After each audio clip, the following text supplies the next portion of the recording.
नेवासा तालुक्यात कृषी लढ्याला नवे नेतृत्व, विवेक अंबाडे तालुकाध्यक्ष, आदिनाथ पटारे सचिव. शेतकऱ्यांच्या हक्कासाठी महायुतीचं नवं रणधुरंधर मैदानात.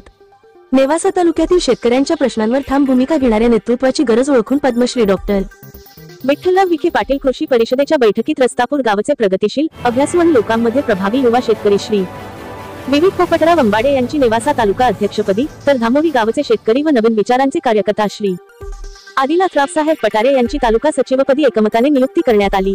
रविवार दिनांक जून 29 रोजी श्रीरामपूर येथील शासकीय विश्रामगृहात ही निवड प्रक्रिया पार पडली. ही बैठक महाराष्ट्र राज्याचे जलसंपदा मंत्री व जिल्ह्याचे पालकमंत्री नामदार राधाकृष्ण विखे पाटील यांच्या मार्गदर्शनाखाली कृषी परिषदेचे प्रदेशाध्यक्ष गुणवंत आठरे यांच्या अध्यक्षतेखाली पार पडली. या बैठकीत तालुका स्तरावरील नव्या नेतृत्वाची निवड करतानाच पुढील लढ्याचे रणशिंग फुंकले गेले. या निवडीनंतर बोलताना गुणवंत आठरे म्हणाले की शेतकऱ्यांचे खरे प्रश्न शेतकरीच समजू शकतो आणि त्यावर तोच योग्य लढा देऊ शकतो. विवेक अंबाडे आणि आदिनाथ पटारे ही नावे केवळ निवडीपुरती मर्यादित नसून ही दोन्ही माणसं प्रत्यक्ष शेतात घाम गाळणारी, प्रश्नांची मुळं जाणणारी आहेत. आता हे नेतृत्व नेवासा तालुक्यातील शेतकऱ्यांसाठी निर्णायक ठरेल.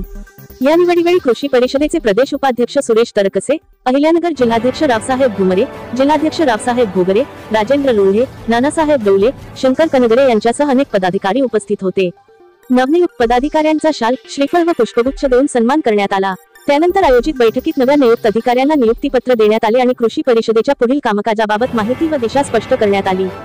या नियुक्तीच्या पार्श्वभूमीवर नेवासा तालुक्याचे लोकप्रिय आमदार विठ्ठलराव लंगे पाटील, युवा नेते ऋषिकेश शेटे, भाजप जिल्हा उपाध्यक्ष ज्ञानेश्वर पेचे, भाजप जिल्हा उपाध्यक्ष सचिन देसरडा, किसान मोर्चा जिल्हाध्यक्ष अंकुश काळे, भाजप वैद्यकीय सेलचे प्रदेश उपाध्यक्ष डॉक्टर बाळासाहेब कोलते आणि इतर महायुतीचे पदाधिकारी यांनी दोन्ही नवनियुक्त पदाधिकाऱ्यांचे मनापासून अभिनंदन करून पुढील कार्यासाठी शुभेच्छा दिल्या.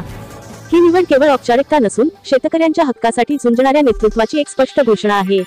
आता नेवासा तालुक्यात शेतकऱ्यांचे प्रश्न दुर्लक्षित राहणार नाहीत, कारण नेतृत्व आता कागदावरचे नाही तर थेट शेतातलं आहे. विवेक अंबाडे आणि आदिनाथ पटारे यांच्या नेतृत्वात कृषी क्षेत्रात नव्या लढ्याची आणि परिवर्तनाची सुरुवात झाली असून नेवासा तालुका हे आता राज्यात आदर्श ठरणार आहे. याबाबत शेतकरी वर्गात प्रचंड उत्साह आहे. राज्यातील आणि देशातील बातम्या पाहण्यासाठी आजच आमच्या महाराष्ट्र न्यूज प्रिन्स या YouTube चॅनलला सबस्क्राईब करा आणि मिळवा नवनवीन अपडेट.